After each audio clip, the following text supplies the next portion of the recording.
Ça va faire 10 jours que c'est le calme plat et il est temps que les choses bougent. Mais pour ça, on a besoin du déclic. Bienvenue dans l'épisode 24 de Road to 50 000 euros.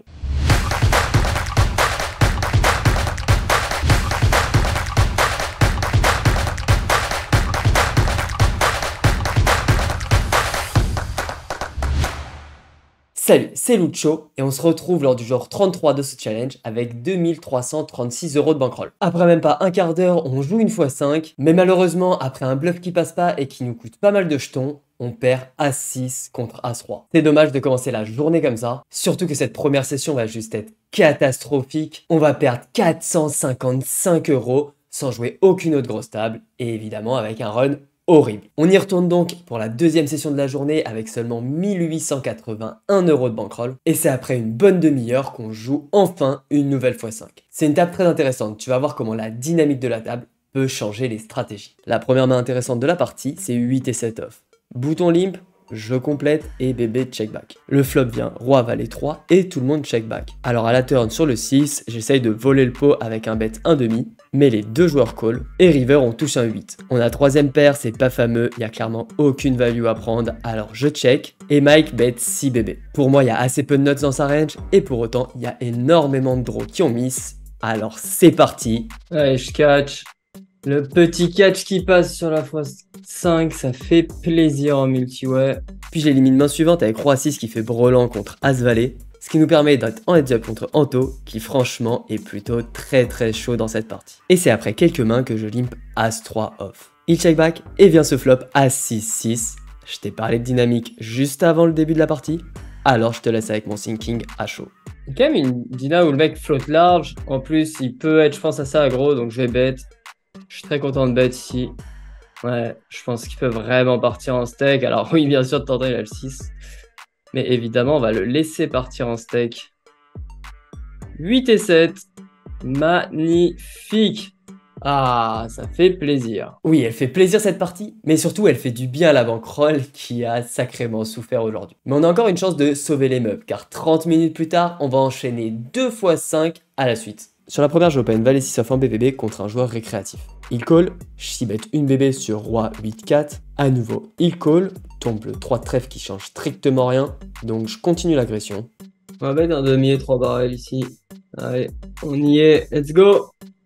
Yes, ça passe. Petit bluff qui fait plaisir. Puis le joueur récréatif se fait éliminer et on se retrouve en heads up contre un joueur régulier. Je check back 5 et 3 face au lim de vilain et on fait middle pair sur 9-3-2. Je check, vilain check back et magnifique la doublette du 3. C'est un spot que je vais adorer prendre en bluff.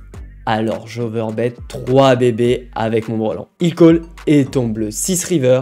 Certes, ça fait rentrer quelques 5 et 4, mais je suis sûr qu'il peut vraiment me catch très loose. Alors je me polarise à fond et je fais tapis pour 13 blindes. Et il me call 9 et 8. Magnifique. Malheureusement, 9 et 7, ça passe pas contre roi 2. Mais main suivante, j'ai un clear call avec dame 10. Allez, dame 10, 8 et 6 en face. Allez, les trèfles, ce sera pour nous.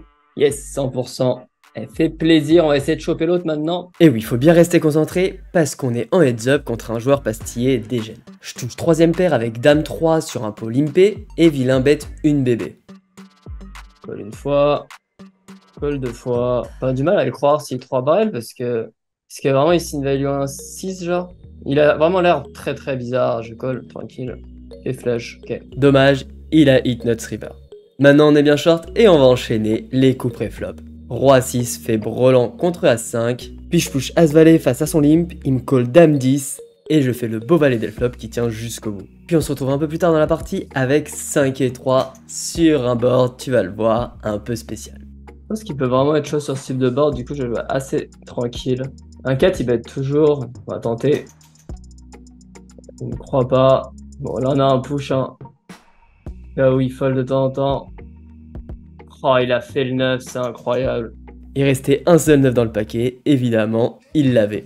Mais bon, on lâche pas l'affaire, on est en mode survie et on double avec valet 2. La partie qui dure et on a As 10. Allez, 10 dame 9 en face. Allez, encore un petit coup pré-flop là. Non, allez, As 10, As 10. Bon, bah à force, on aura fini par craquer. Et c'est 20 minutes plus tard que je finis malgré une bonne deuxième session, avec un résultat net de moins 305 euros. Mais bon, tu commences à me connaître maintenant. on lâche rien et on retourne au charbon dès le lendemain avec 2031 € de bankroll. Et aujourd'hui, pas le temps de s'échauffer, première partie direct une x 5. Malheureusement, on va rien avoir à se mettre sous là-dedans, tout va se jouer pré-flop et on finit par perdre avec roi 5. Toujours frustrant quand on joue une grosse partie de rien pouvoir faire. Mais 30 minutes plus tard, on joue une nouvelle x 5 et à nouveau tout va jouer pré-flop, mais cette fois-ci ça va être pour nous. Les dames tiennent contre 10 et 9 et on fait une belle double paire au flop avec 7 et 6. Pour le coup, on est bien plus content de jouer pré-flop quand ça se passe comme ça. Et cette session n'est pas finie car 30 minutes plus tard, on va jouer 3 x 4 en même temps. En haut à gauche, roi valet tient contre dame 10. Puis en bas à droite, as-8 contre as5, il fait son 5, mais on fait le 8 à la turn. Et on le termine avec 8 et 5 contre 4 et 2. 2 sur 2 pour le moment, et il en reste encore une où je push as8. 10 et 7 en face, ok. Le bel as.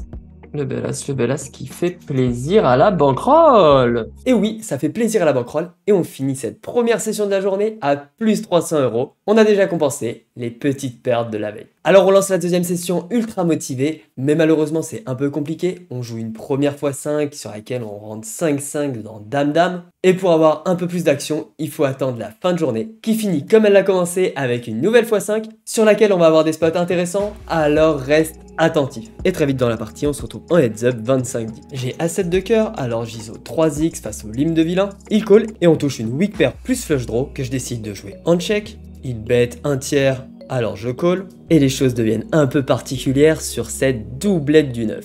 Maintenant ça lui fait quand même plus de mains à value, donc ça va être plus compliqué à jouer. Mais il continue de bet small, alors j'ai clairement les cotes. Et le cœur qu'on attendait arrive enfin, la dame de cœur qui nous fait flush. Allez, t'as assez regardé, maintenant c'est à toi de jouer. Je te rappelle le coup, tu as ISO pré-flop, check call, et tu touches flush à la river. Dis-moi en commentaire comment tu joues avec nuts. Je te laisse 5 secondes pour jouer, évidemment tu peux faire pause pour prendre le temps de réfléchir, et je te laisse ensuite avec ma réflexion à chaud.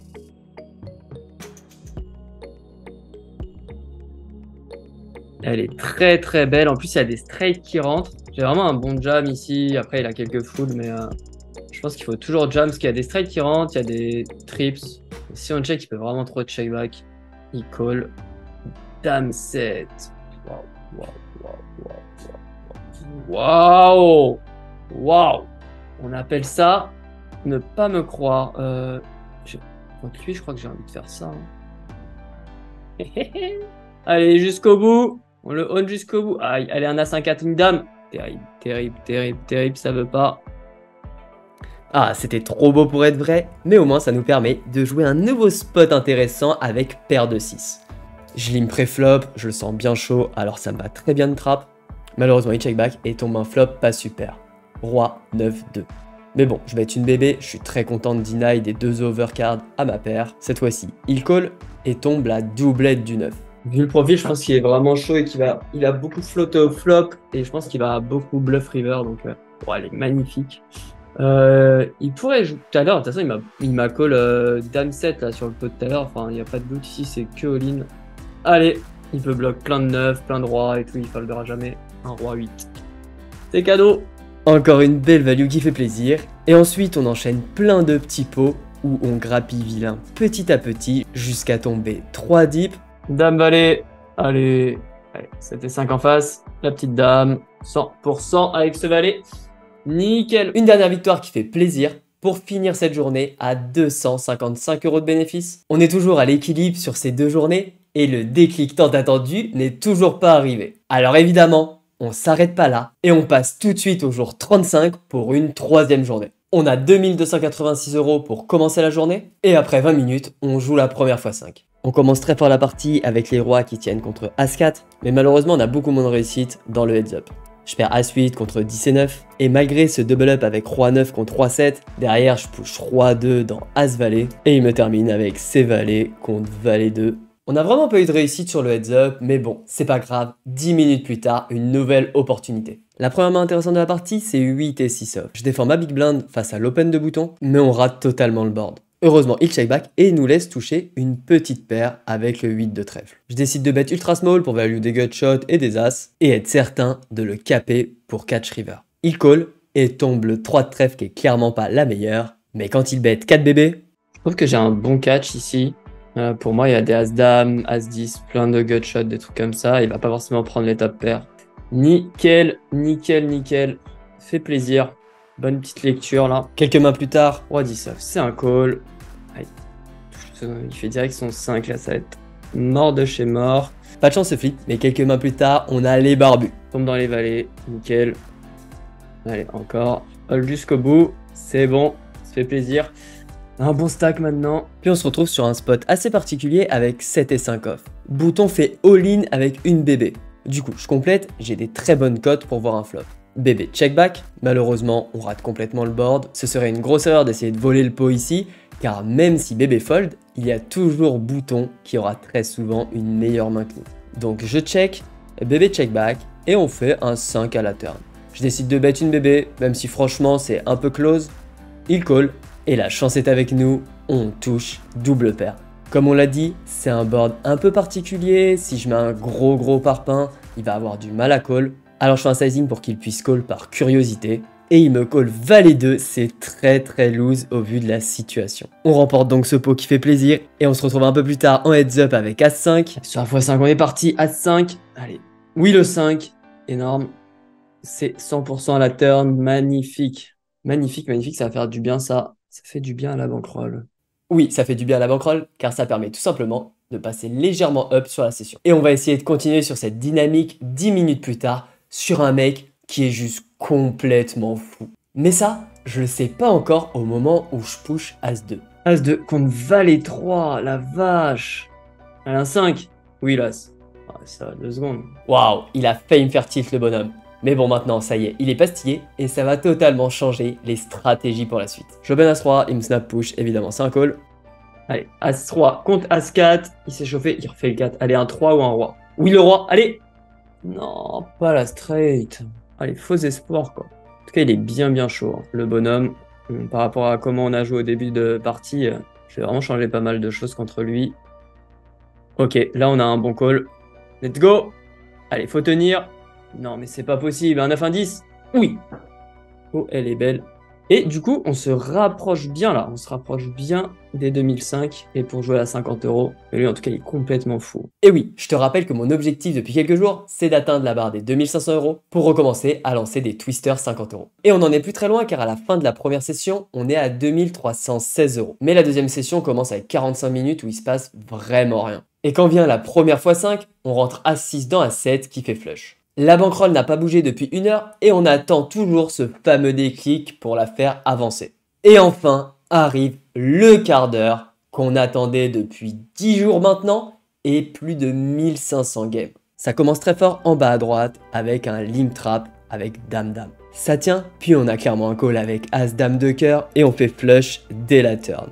Déjà 2 x 4 dans la poche et ça va s'intensifier car on joue encore 2 autres x 4 et une x 5 en même temps. Et on a encore une belle premium avec les valets que je limp trap à nouveau et qui tiennent en flip contre As-Dame. Bon, on peut pas tout gagner et cette fois-ci quand on push les 4, c'est notre adversaire qui attrape avec les As. Pas de 4 magique et on se fait éliminer. Mais il reste la plus importante, la x5 et on a à nouveau paire de 4. Allez, c'est parti. Flip contre As-7.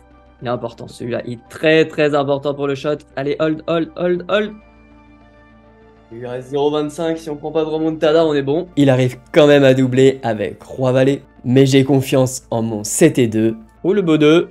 On finit avec le 2. Yes. 7 et 2. Meilleure main du poker. Ce quart d'heure qui était juste totalement dingue nous a permis de passer de 2256 € de bankroll à 2681 €. Franchement, c'est incroyable les spins pour ça. Tu peux galérer pendant 10 jours et d'un seul coup, t'as un run incroyable qui te permet de gagner toutes les bonnes parties. Et tu me connais, je suis très gourmand, donc ça y est, on a passé la barre des 2500 € et j'ai pas envie de me contenter de ça. Donc on est parti pour une 3e session après un petit break pour shot la 50 €. Mais malheureusement, j'ai pas grand chose à te partager sur la première session de ce shot. D'ailleurs, j'appelle ça un shot, mais ma stratégie est un peu spéciale. Pour être certain de jouer un maximum de tables en 50 €, dès que je suis au-dessus de 2500, je lance en 50 €, et dès que je suis en dessous, je lance en 20 € pour pas prendre de risque au niveau de la bankroll. Et j'enchaîne les parties en 50 et en 20 € jusqu'à la fin de la journée où je te laisse avec mon débrief à chaud. Ok, on finit la journée à 2416 euros. Franchement, une journée où ça s'est plutôt bien passé en termes de... sur les tables, hein, franchement, de manière générale. Mais le problème, c'est que dès qu'on achète la 50, une catastrophe. Parce que si on regarde en nombre de buy-in, on a monté énormément de buy-in parce que on est monté en 20, après on est redescendu, on est monté en 50, on est redescendu en 20, on est remonté en 50, on est redescendu en 20. Donc du coup, finir up en ayant perdu autant de buy-in sur la limite du dessus, ça montre bien qu'on a monté énormément de buy-in aujourd'hui. Donc maintenant, il nous manque plus que le run en 50 quand on tente les micro-shots comme ça, parce que mon but c'est toujours le même, hein, d'accélérer un petit peu au niveau du right-back. Enfin, même beaucoup là maintenant, mais voilà. C'est l'heure de faire le bilan des 4000 games, mais juste avant, si tu aimes le contenu que je te propose, si tu as aimé cette vidéo, n'oublie pas le petit pouce en l'air qui fait toujours très plaisir. Et si t'es pas encore abonné, vas-y, fonce car il reste beaucoup de parties à faire dans ce challenge. Donc comme tu peux le voir, on est bien au-dessus des 4000 games, mais bon, j'allais pas faire le bilan en plein milieu de la vidéo, donc nous voilà à 4213 games. Alors pour ce qui est des CEV, ça y est, on est à 50 en 20 euros. Honnêtement, c'est pas un CEV qui me satisfait énormément, mais comme je change énormément de limites tout le temps, c'est pas facile de toujours bien s'adapter au field. Et pour ce qui est de la 50 euros, on n'a toujours pas un sample suffisant pour vraiment se concentrer dessus. Concernant les courbes, on voit que la red line continue d'être régulière et que la yellow a plutôt bien poussé dernièrement. La verte, c'est clairement pas la plus importante, mais garde ce petit écart avec la jaune. Déjà, moi, tant qu'elle agrandit pas cet écart, ça me va amplement. Voilà, je pense qu'on a fait le tour pour ce bilan. En tout cas, je suis super motivé pour jouer plus en 50 euros et pouvoir avoir un sample suffisant pour parler CEV à ses limites. Mais les prochains épisodes s'annoncent très croustillants avec ces transitions vers des limites plus hautes. Alors je te dis à très vite. Allez, ciao!